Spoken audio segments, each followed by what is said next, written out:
Recently I've been doing a lot of research on space stations, and not like what we have up on the International Space Station, would house maybe 5, 6, 8 people at the most, but huge space stations that a civilization that would create, they could house, maybe 400, 500, 800, maybe 3,000 people. And the question comes to mind as to why they would build those space stations. Because it's more a platform of creating a planet Earth. It's just like a construction site. You have to have a planning place, and you have to have a place where you can already have life, transfer it to another place. I just don't think everything on the planet Earth was created on the planet Earth. Some of it was brought here. So it requires a lot of data. And any textbook, like this one here on ag science, is not going to teach you how to terraform a planet Earth. They've already got data over the years, and it does add up to eventually being able to terraform planets. So, they've already got some idea of how to terraform Mars and build the atmosphere up by creating greenhouse gases from smokestacks and whatever. So they already got ideals based in data that it is possible to eventually be able to do that. So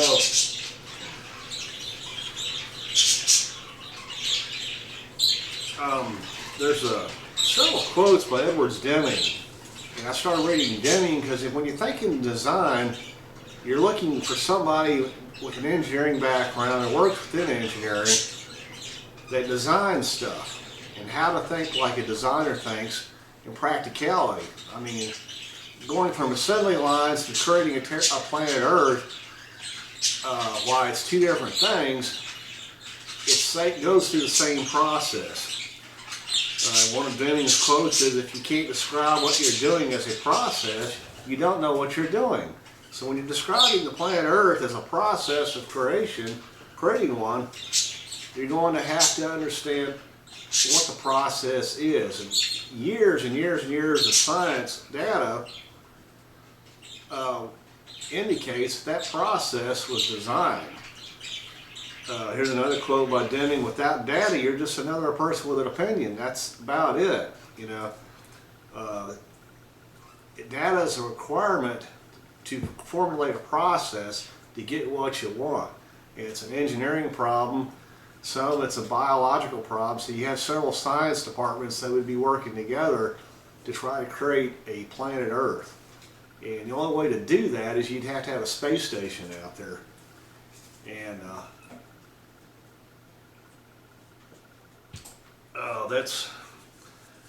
that's the theory is.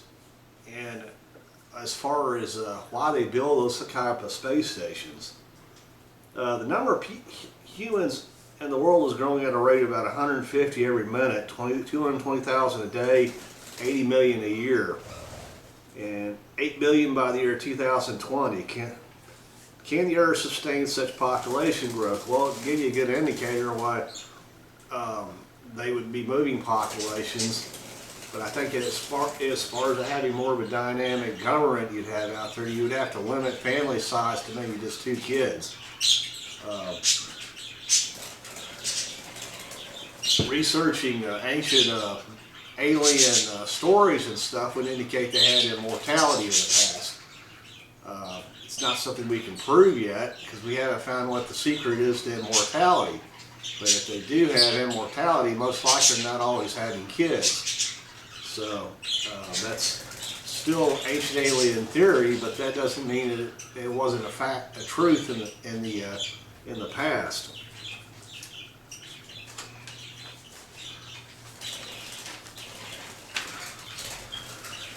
When you think in terms of design and ancient aliens and stuff, you have to think in terms of agriculture, especially on a space station, as well, how does technology change agriculture? Well, if you're going back to the 1800s, to harvest wheat, it would require about 373 people. Corn, 344, cotton, 601 people. So back in the 1800s, a lot more people were involved in agriculture and farming. By 1935, wheat was down to 67, corn was down to 108, and cotton was about 209. Between 1955 and 59, wheat was down to 17, corn is down to 20, and cotton is down to 74. So you see that about 10 to 20 year cycle where the number of people, as modern farming gets a little bit more advanced, it requires less people. By the time you get to the 1990s and later, with new technology, you're down to about 7 people to harvest wheat, maybe 2 people to harvest corn, and maybe 5 people to harvest cotton. So that's just pretty. But here's the kicker on that. It also increases your yield per acre. So by the 1800s, you got a 15 factor, 25, and 154. But that starts going up. You get to the 1940s, wheat, you got 15, 29, 253. By the time you get to 1990, you're up to 39.5, 118.5, to 640.0. So your yield increases with modernization, but there's less people involved in agriculture. So here again, it shows you how technology changes agriculture and science and stuff. So when you think in terms of a huge space station like that, how many people would you really require to maintain that space station of those size? It's a good question. And what would you keep out there in data as to what would you keep out there on that space station? If you go back to our American inventors, Cyrus McCormick created the Reaper. Thomas and Jefferson, one of the presidents, invented the wooden, created an iron plow. And the wooden plow at the time was a great significance. I mean, anything in engineering that you can make an improvement on something, drastically changed society and technology out there at that time. 1793, Eli Whitney created the cotton gin. That was a really biggie in harvesting cotton. 1878, Anna Baldwin invented a milking machine to replace milking. Benjamin Holt invented the tractor. John Deere was another biggie in 1837. John Deere experienced the first, created the cast iron plows at the time. He became apparent that he created the moldboard plow, which eventually became the John Deere company, which everybody knows what John Deere tractors are.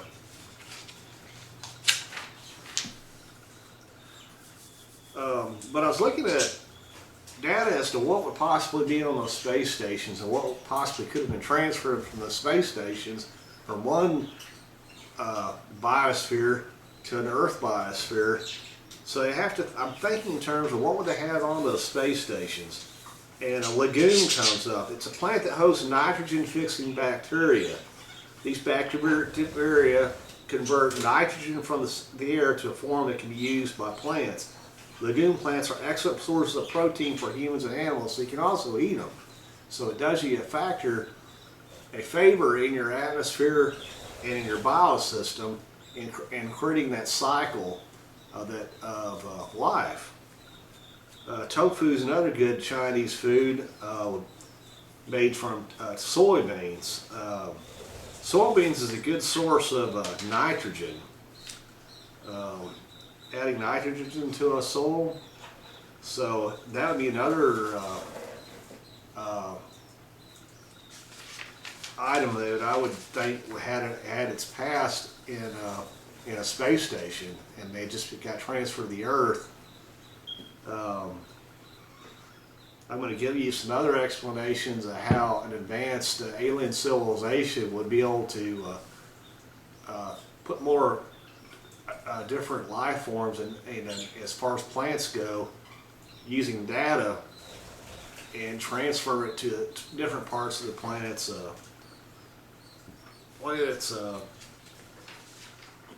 places on the planet. Here's a good interesting statistic. The average American farmer was capable of producing enough fiber in 2000 for about 135 people. So that's about 2,000.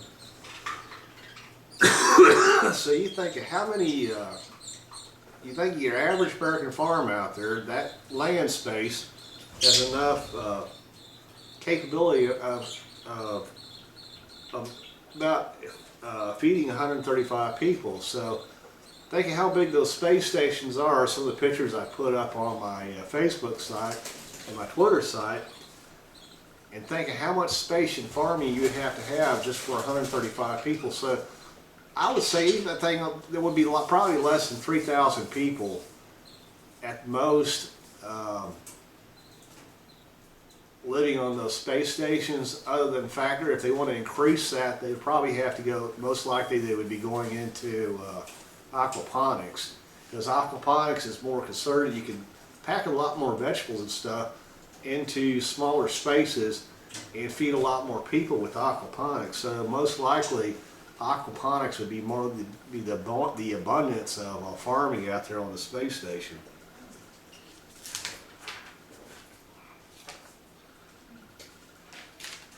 In one of my Facebooks, I talked about the FFA, Future Farmers of America, might have had an extraterrestrial origin in the past. It's matrix generated, and I'm not going to be able to offer a whole lot of proof on that other than the information can be transmitted matrix-wise. It's a whole nother subject, another lecture, and I've only got bits and pieces of information. I can't prove it yet, but this whole civilization was designed, and it's matrix, a lot of it's matrix generated. But I would suggest that Boy Scouts and Girl Scouts were a product of that matrix generation, and that it was actually part of a space colony in the past. It was a government job, and basically it's how you groomed people from maybe 60 years old to maybe 18 years old when they graduated. I said in the past they had immortality, but sometimes they did have kids. So there was a process from 6 years old to 18 years old where they had a system of teaching in all the fields and science and stuff, and also how to be stewards of a biosphere, especially a primitive biosphere and stuff. And that, it's a building process. I don't look at ancient aliens as necessarily having to have a church out there. All I see is a lodge and a governmental process of indoctrination into being stewards, good stewards of the earth. And it starts out at maybe 6 years old, where you had a Boy Scouts and Girl Scouts out there from 6 years old till up to 18 years old. You had a process, a grooming process, till they reach 18 years old. So if you're looking at ancient aliens and stuff, it's a good indicator that that's the origins of Boy Scouts and Girl Scouts. I cannot prove that, but there is an indicator as to the origins. When you think in terms of space stations, you also think in terms of beneficial insects. I debated with this with myself for many times, because bumblebees do pollinate a good portion, about $1 billion worth of fruits and vegetables every year.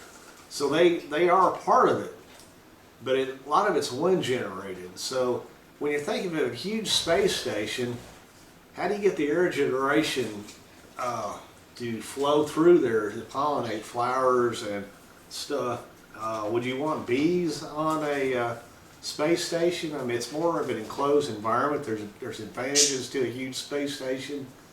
You can have a lot more of a sterile environment. You can keep certain types of microbes out. You don't have to worry about foreign insects and stuff like that. That's going to tear up, destroy your crops and stuff, because you have a lot more of an enclosed environment over what you have on the planet Earth, where you got different types of competing geospheres and different types of insects and stuff. We only have the planet Earth as a model, but I've suggested that a lot of those insects normally aren't out there. That's another lecture in itself, but I mean, there's a lot of them are not really necessary. And if you could go to other Earth-like world, would you find all those insects out there? I would suggest that no, you would not. Normally, there's not that many out there, but this planet's been basically kind of been used as a zoo by the extraterrestrials for testing new species to transfer to another planet. And that's throughout history. And it's based on the factor is that a lot of the dinosaurs and stuff, they never found a whole lot of species out there. They just found this fossil here, found a fossil there, like the T-Rex and stuff. They may have found maybe seven T-Rex skeletons in various states of having enough, just even having a full skeleton. But 7 or 8, 9, maybe, that's not enough to keep a population going. And so I would suggest in some of my investigative research is that the reason why they didn't find a whole lot of those species back then is because they were basically test proteges. They were basically put out there and analyzed and to check to see if they could handle the environment, what they would have to eat, how much they eat. Everything out there in the planet's biosphere, you have to think in terms of design perspective of how that was all created out there. And I always go back to Deming's wheel. As far as engineering goes, there's a planning stage. You plan to carry out, and you question, and you ask predictions. So when you think in terms of putting plants here or designing plants and stuff, there is a planning stage before it gets put out there.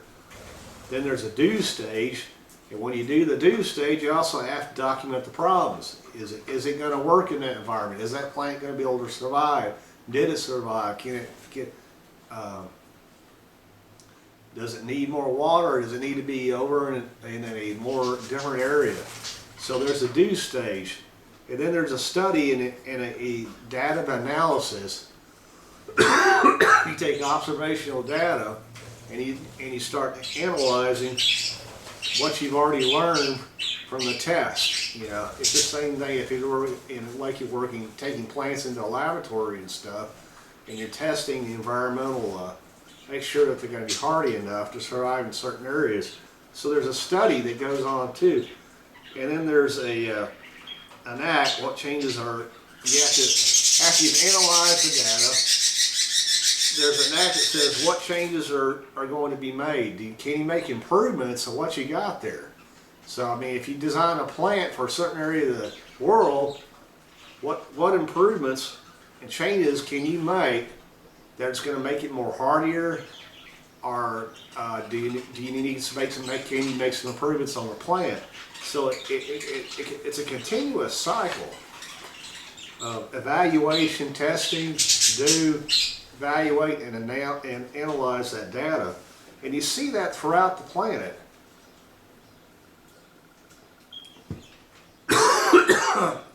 Throughout nature and anything else, you see how data adds up to that.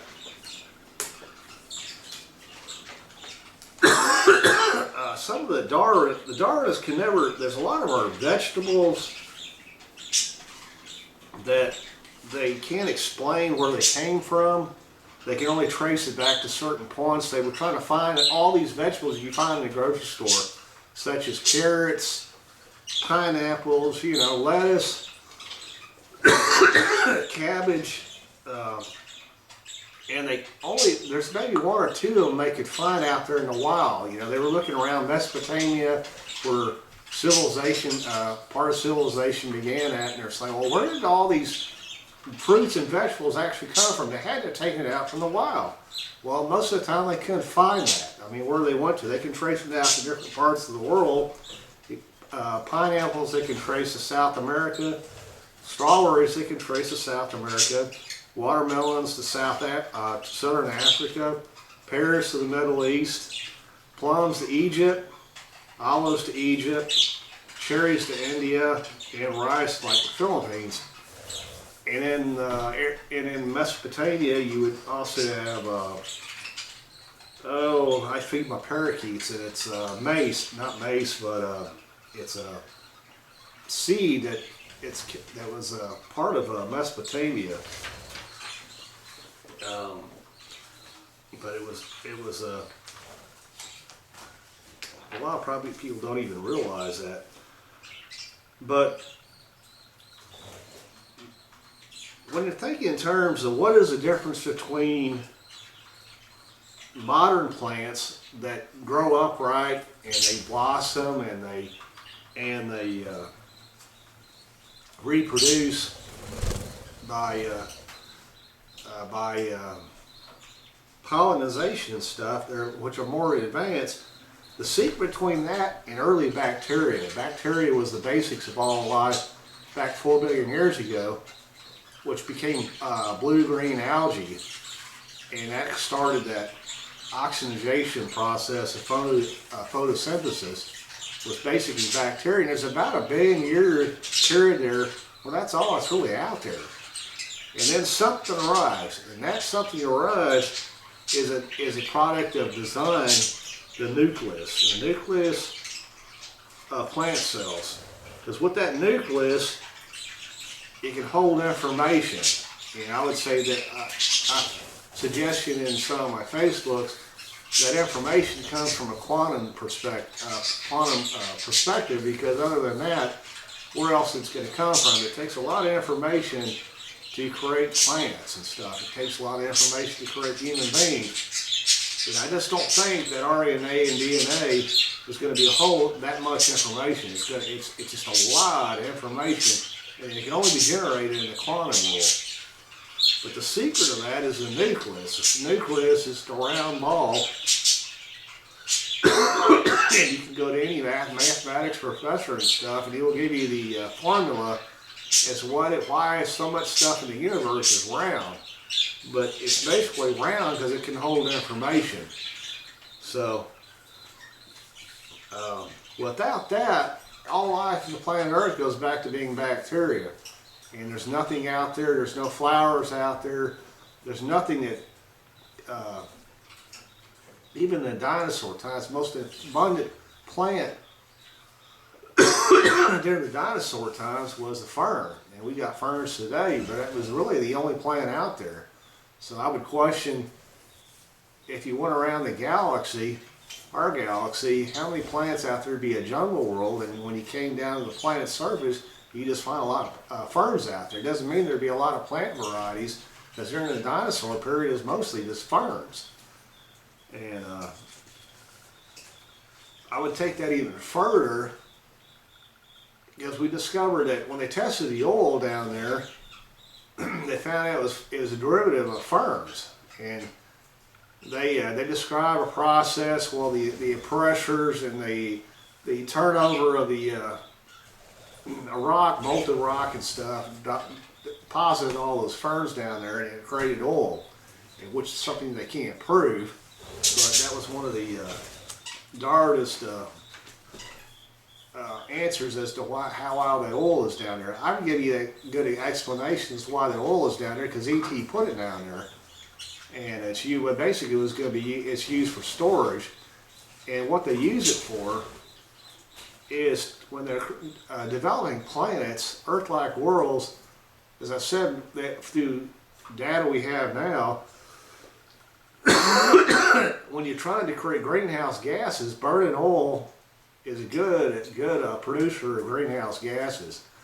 So that's my only explanation when they're terraforming a planet like Mars, is you have to have oil and create smokers or some kind of artificial means of producing greenhouse gases, which is what oil will do for you.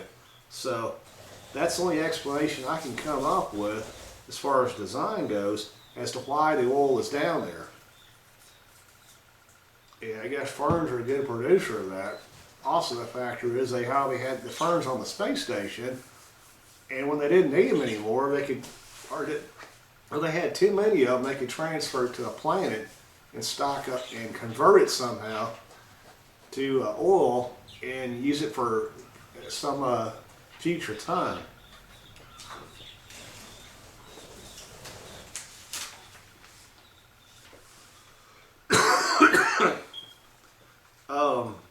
The data of our atmosphere and what plants produce and use, there are huge amounts of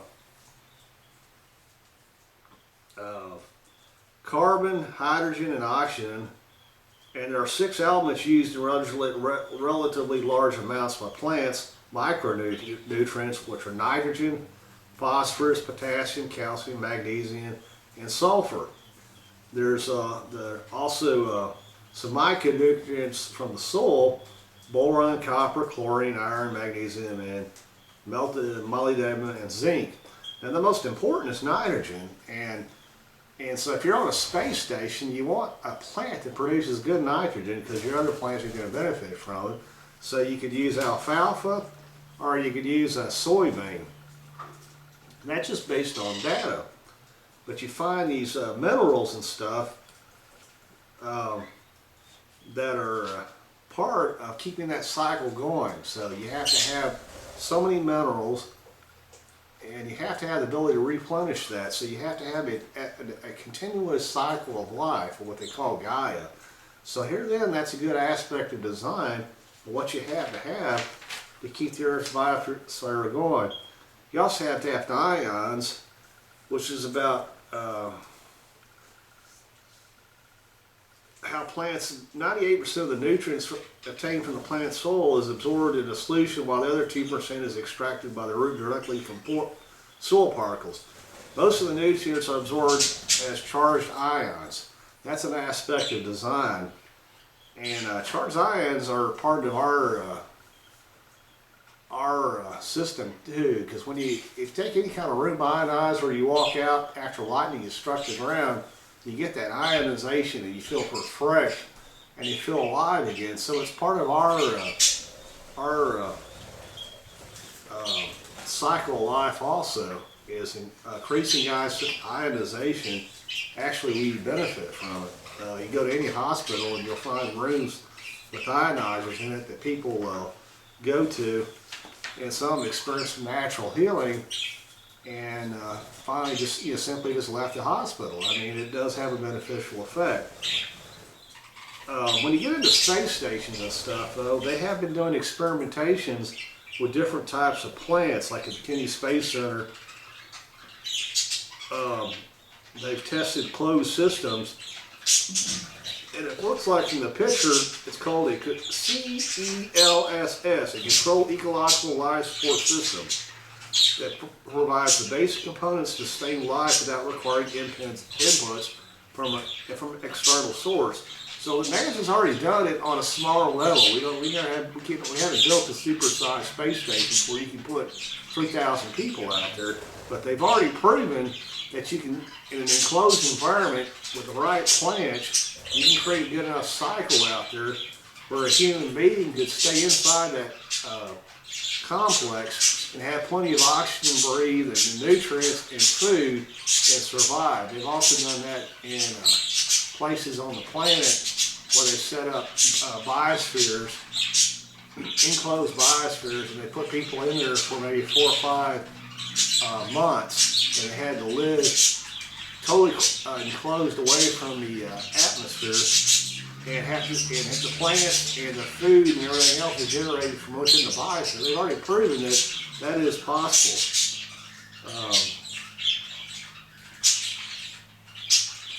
And all that's done is by a process of photosynthesis.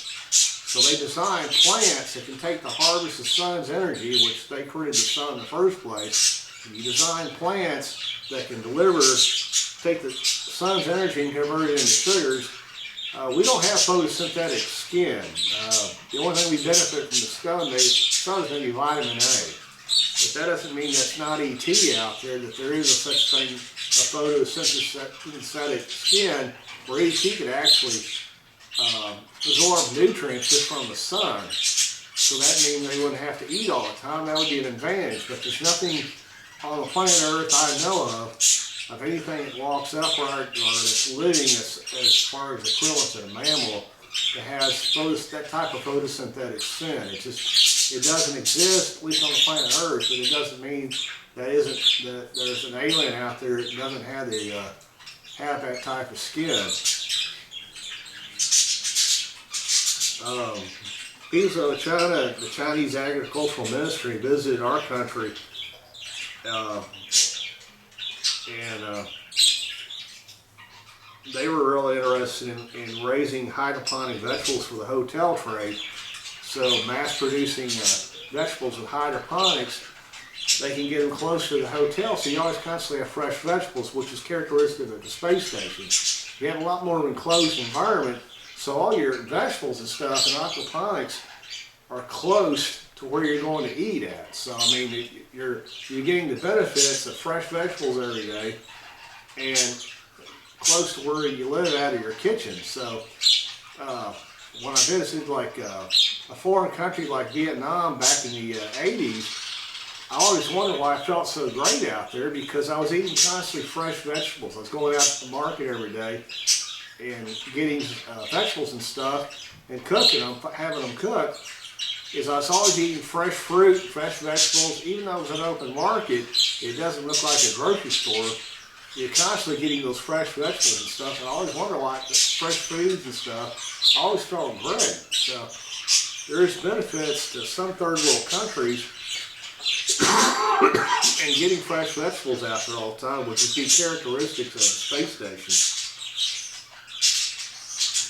I mentioned earlier that alfalfa would be one of the plants that I would think has a space station origin, because it's a good producer of adding nitrogen to the soil, which is critical for all plant life, because that's one of the main ingredients for plant life is nitrogen. So alfalfa is one of those plants. It's also one of the biblical plants. You can go through the Bible and stuff, and there's plenty of mentions in there about extraterrestrials and stuff.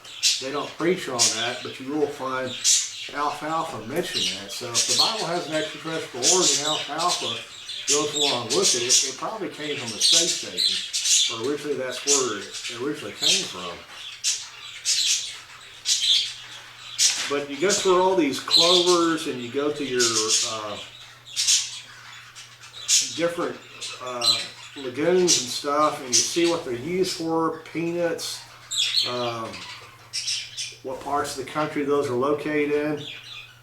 Southeastern region of the United States, it's high in protein. So those plants were designed for certain parts of the United States. Here again, there's information and data that goes with that. That's going to tell you what parts of it and climates are requirements. So here again, it requires data. So everything out there, Kentucky bluegrass, there's different types of grasses and stuff. When you're thinking in terms of how to fight global warming stuff, a lot of these grasses, you have fields of grasses are even better than are effective at cycling the air and cycling the biosphere and stuff, taking the carbon out of the air, carbon dioxide, and taking the oxygen. Grasslands are pretty effective. So a lot of these grasses that are Kentucky bluegrass, reed, canary grass, different types of grasses you find all over the world, they have a space station origin in their original design. In an enclosed environment, you'd find a lot of grasslands on those huge space stations. Well, I think that pretty much ends this lecture on ag science and how it's gone from the past, and it may have a alien origin, extraterrestrial origin in its origin. So that'll end this lecture.